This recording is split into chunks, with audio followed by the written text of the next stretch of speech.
একদমই কাছে আসবা না আমার, আমি বারণ করছি, একদমই কাছে আসবা না। তুমি দেখতে অনেক সুন্দর, আজকে তোমাকে অনেক আদর করব। তোমাকে প্রথম দেখাতেই ভালোবেসে ফেলেছি, আমাকে তোমার কাছে আসতে দাও।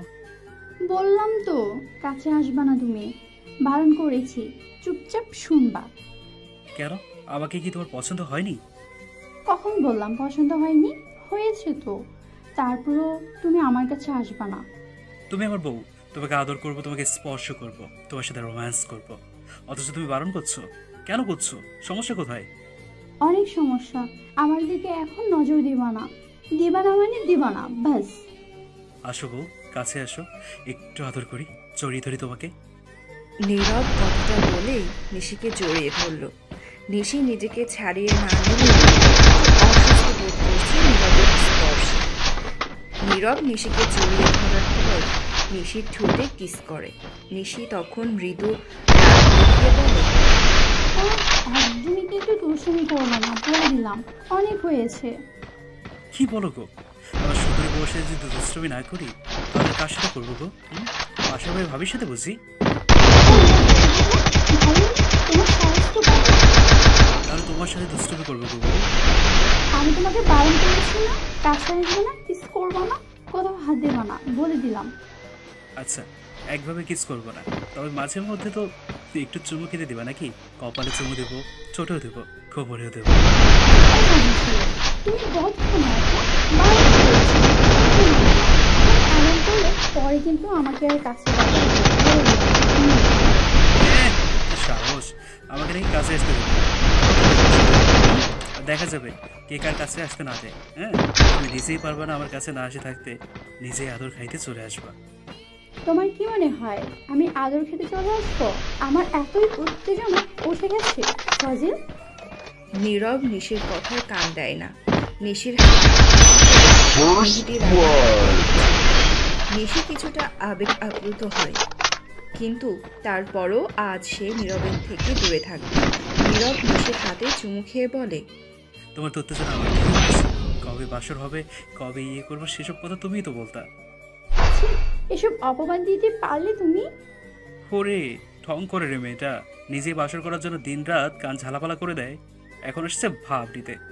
এ থামো তো, আমার অনেক রোমান্স করতে ইচ্ছে করছে, তাই সোজা তোমার কাছে চলে এসেছি। এখন সব কথা হলো, আমি রোমান্স করবো। এই তুমি যে বাড়ি ফাঁকে বারণ করে পড়ো আমাকে, এসব বলছো, লজ্জা শরম নেই তোমার? কাপড় খুলবো না আমি। আমি এখন রোমান্স করবো, তোমার কাছে এসেছি কি করতে? রোমান্স করতেই তো এসেছি। আমি জানি বসে না, আগে তুমি এটাই চাইবে, কারণ তুমি হলে এক নম্বরের ফাজিল আর দুষ্ট শয়তানের নানা। সেই জন্য আগে থেকে আমার কাছে আসতে বারণ করে দিয়েছি, বুঝেছো? এটা উচিত না, আমি তো তোমার সাথেই করবো। আমার ইচ্ছে ইচ্ছে হচ্ছে বাসরতে তো গল্প করতে নিয়ে এত। তাহলে কি করতে হয়? দুজন দুজনকে আদর করে নীরব কথাটা বলেই নিশির কানে নিশির চমকে ওঠে। নিশি চাইতো নীরবের সাথে সুন্দর একটি বাসর রাত কাটাতে, বিপত্তি ঘটেছে অন্য কোথাও। নীরবকে এখন বলতেও পারছে না, বেচারা কি করবে। নিশি নীরবের হাত তার কোমর থেকে সরাতে গিয়েও থেমে যায়। নিশির বারণ নীরব শোনে না। করে খামচে দিয়ে ধরল নীরব। তুমি আমার কোমর এভাবে ধরলে কেন? আমার কিন্তু অনেক ব্যথা লাগছে, হাত সরা বলছি। না, সরাবো না, আমি আমার বউয়ের কোমর ধরেছি, বুকে হাত দেবো, কোনো সমস্যা? হ্যাঁ সমস্যা আছে বলেই তো বারণ করেছি। বারণ করবা কেন তুমি? হ্যাঁ, বউ হও তুমি আমার, বারণ করলে শুনবো নাকি? তুমি তো লুইসা, তার বারণ শুনবা না, কিন্তু পরে যে দেখবা কষ্ট পাবে, তখন কি হবে? কি দেখে আর কেন কষ্ট পাবো আমি? আমার কি বুকে কিছু নাকি নিচে তোমার কিছু নেই? তুমি কি হিসেবে? কি বললে তুমি? আমি হিজড়া? তোমাকে তো আমি। নিশি কথাটা বলেই নীরবের গালে একটা চড় বসিয়ে দেয়। নীরব গালে হাত দিয়ে বসে আছে। আসলেই নীরব ভুল বলেছে। নিশির তো বুকের সাইজ বেশ, তাহলে হিজড়া হওয়ার কথা না। তবে কেন নিশি আজকে বাসর ঘরে এত বাধা দিচ্ছে? কি এমন কারণ থাকবে? যেটাই থাকুক, নীরব আজ বাধা মানবে না। নীরব সরাসরি নিশির বুকের উপর হাত রাখলো। নিশি তখন বলে, তুমি আমার বুকে হাত দিচ্ছো, আমি রাখছি তো। তোমার বুকটা দেখতে অনেক সুন্দর আছে, আজ আদর করবো গো। এই নীরব, তুমি এমন ফাজি ছিল না তো। মুখের ভাষা এমন করে বললা কবে? তুমি না ভদ্র ছেলে। তুমি তো বাসর করার জন্য পাগল ছিলে, এমন হয়ে গেলে কেন? হ্যাঁ, আর তাছাড়া আমার স্বামী স্ত্রী, সমস্যা কি তোমার? সেটা তো জানি আমি, কিন্তু তুমি আজকাল পার দিতে পারবে না। কথাটা বলেই নীরব নিশির বুকের উপর থেকে শাড়িটা টেনে নামিয়ে দিল। নীরব নিশির দিকে হা করে তাকিয়ে আছে। নিশি কোনো বাধা দিল না। নীরব তাকে দেখুক, কিন্তু কোনো স্পর্শ না। নীরবের প্রতিটা স্পর্শে নিশির শরীরে যেন আগুন ফেলে যাচ্ছে। আর এটাই যেন আজকের রাত্রের বড় সমস্যা। নিশি কখনো এই সমস্যা চায়নি। নীরব নিশিকে এই প্রথমবার দেখছে এভাবে। নীরবের মধ্যে উত্তেজনায় ঝড় বয়ে গেল। নীরব একটু একটু করে নীরবের চোখ জোড়া যেন নেশায় পরিণত হয়েছে, যে নেশায় মাতাল নীরব।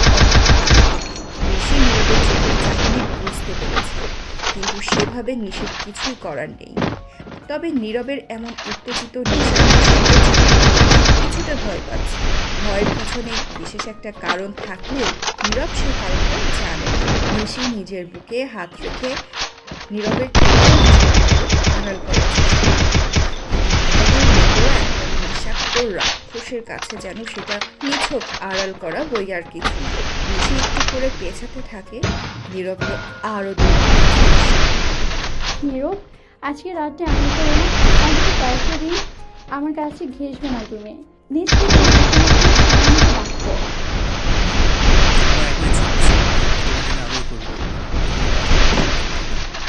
আগে মানে তুমি কি করবে শুনি? তোমার বুকে হাত দেবো, জোরে চাপ দেবো, খাবো শিখো তোমার মিষ্টি, তারপর শেষ সময় রোম্যান্স করবো। আরে তুমি কি গালি নাকি? রোম্যান্স বোঝো না? রোম্যান্স মানে হলো তোমার সাথে আমি সবাই কি করে? তুমি সবারটা দেখে বেড়াইছো নাকি? সত্যি করে বলো, তুমি এসব কিভাবে জানো? এত বাধা দিলে রাগ উঠে যাবে, তখন কিন্তু আর নিজেকে কন্ট্রোল করতে পারবো না। সব কি করে? আজ না করলে হয় না নীরব? কিন্তু কেন আজ না করলে?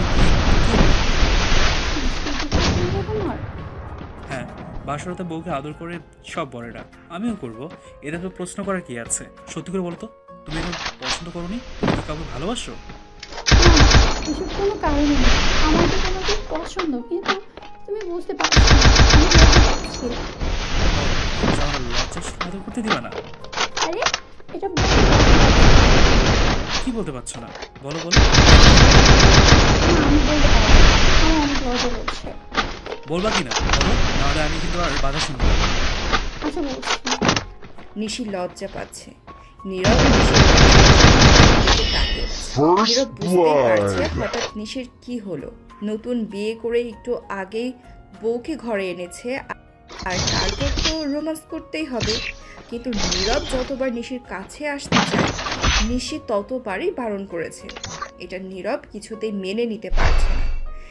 নিশি আর নীরবের অ্যারেঞ্জ ম্যারেজ, তবে বিয়ের আগে ওরা 2 মাস ফোনে কথা বলেছে একে অপরের সাথে। এতে বোঝা গিয়েছিল দুজন দুজনকে বেশ পছন্দও করে ফেলেছে। নিশি সবসময় চাইতো একটা বাসর রাত, যেখানে সে তার বরকে সব কিছু বিলিয়ে দেবে ভালোবেসে, তার বড় নিশিকে ভালোবেসে আদর করবে। এসব কিছু নীরব জানত। নীরবকে নিশি সব বলেছিল। তবে হঠাৎ করে নিশি এমন ডেকে বসবে, নীরব কখনো তা জানতে পারেনি। নীরবের থেকে নিশি নীরবকে বেশি করে চাইতো, অথচ আজ এমন করছে কেন? নিশি লজ্জা মাখা গলায় মিনমিন করে বলল, আমার জন্য একটা প্যাড এনে দিবা? প্যাড? কিসের প্যাড? ওই তোর বাচ্চাও আছে নাকি যে হিসু করবো বলে প্যাড চাচ্ছ? তুমি তো আমাকে তো বলোনি। এসবের জন্য ভয় পাচ্ছিলে তাই না? তুমি এত বড় গাধা কেন? আমাকে একটু বলবা। বাচ্চা কোথায় দেখবে? আর আমার বাচ্চা থাকলে তোমার বাবা দেখে নাকি? তা ঠিক, তাহলে প্যাড কি করবা? মেয়েরা ফ্যাট কেনে চাই কেন জানো না? আল্লাহ, এই ছেলে খালি আদর করে দিয়েছে, অথচ মেয়েদের পার্সোনাল সমস্যাই জানে না। গাধা খুঁজে কর। ভনিতা না করে জলদি বলো, প্যাড কি করবা তুমি? এখন ফ্যাট এনে দাও। নিচ থেকে সব ভিজে গেছে। কি তুমি আগে বলবো না? আমি কি নাকি ভাবছি। ইস, বাসর রাতে বউ পিরিয়ড হয়েছে, এটা মানা যায়? তুমি বলবা না আগে এই যে আজকে তোমার পিরিয়ড হবে? তা বললে কি হতো? বিয়ে আরো সপ্তাহখানিক আগে নয়তো পরে করতাম। ধুর, বাসর করে রোমান্স করাটাই বাকি। ওই তুমি রোম্যান্স নিয়ে পড়লা? এদিকে আমার অবস্থা, পেটে ব্যথা করছে অনেক। তুমি একটু কিছু করো না কেন? তুমি এত খারাপ কেন? থাকো, ফেড নিয়ে আসি। আচ্ছা, যাচ্ছি। নীরব দ্রুত রুম থেকে বের হলো। চুপি চুপি সে বাড়ির বাইরে আসে।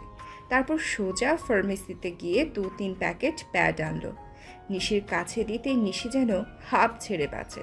নিশি বলল, দাও। আমি দেখলে কি সমস্যা? এখানে দাও। কি ছি, তোমার একটু লজ্জা শোন, মুখে কিছু আটকায় না? আচ্ছা যাও, দ্রুত আসবা। কেন দ্রুত কেন আসবো? আরে পিরিয়ড হয়েছে তো নিচে, আমি না হয় আজ ওটা করতে পারলাম না, কিন্তু উপরে উপরে তো সব করতে পারি। উপরে তো আদর করতে পারি, তাই না? সর তুমি, কোনো কিছুই হবে না, আমি তোমাকে কিছুই ধরতে দেবো না। জোর করে খেতে বেশ মজাই লাগে, সমস্যা নেই। যাও, জলদি যাও। নিশি দ্রুত ওয়াশরুমে চলে আসে। তারপর ভালো মতো প্যাড লাগিয়ে নেয় সে। রাত এইভাবে ঘুরে থাকে নিশি বুঝতেই পারেনি। এখানে এসে তার পেটে ব্যথা শুরু হয়েছিল, কিন্তু কাউকে তো বলতে পারছে না। বিছানায় এসে বসাতেই তখনই শুরু হয়। এইভাবে সাথে করে প্যাডও তো আনা সম্ভব ছিল না। কিছু সময় পর নীরব আসে আর নীরবকে ইশারাতে বোঝাতে চাচ্ছে। নীরব তো ওদের জন্য নিশির কাছে আসতে থাকে। নিশি ওয়াশরুম থেকে বের হয়। নীরবকে এত রাতে নীরব কোথায় যাবে? ড্রেসিং টেবিলের সামনে এসে সব নিশি তার গা থেকে বিয়ের শাড়িটা খুলে ফেলে। হঠাৎ নীরব এমন স্পর্শে নিশি ভয় পায়। নীরব নিশির কাঁধে চুমু দিল। নিশি কিছুটা কেঁপে ওঠে।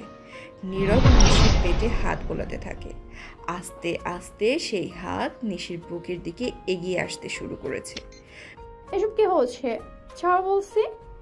ওটা না হয় করা যাবে না, কিন্তু অন্য খানেতে স্পর্শ করা যাবে, চুমুও তো খাওয়া যাবে, আদরও তো করা যাবে, তাই না? কিন্তু আমার ফিলিংস বেড়ে গেছে, কি হবে তখন? তখন তুমি পূর্বা, যেমন আমিও পূর্ব। শক্ত তো, সর এখান থেকে, একদমই কাছে আসবা না। কাছে তো এসেই পড়েছে, এবার শুধু আদরের পালা। দেখো ভালো হবে না, বলে দিয়েছি। সবই ভালো হবে, তোমার বাধা আর আমি শুনবো না। কথাটা বলেই নিশিকে বিছানায় ফেলে দিল নীরব। তারপর সোজা নিশির উপর ঝাঁপিয়ে পড়ে। নিশি ঠোঁট খেতে থাকে নীরব, আর নীরবের হাত নিশির বুক চাপ সৃষ্টি করতে থাকে। নিশি কিছুই বলতে পারে না। কয়েক সেকেন্ড পর নিশিও সাড়া দিতে থাকে। নীরব শক্ত করে জড়িয়ে ধরে একের পর এক চুমু খেতে খেতে রাতটা পার করে। ধন্যবাদ সবাইকে। আমাদের গল্প যদি আপনাদের ভালো লেগে থাকে তাহলে আমাদের চ্যানেলটি সাবস্ক্রাইব করে পাশে থাকা বেল আইকনটি প্রেস করে অল নোটিফিকেশন অন করে দিবেন, যাতে আমাদের আপলোডকৃত ভিডিও সর্বপ্রথম আপনারা দেখতে পান।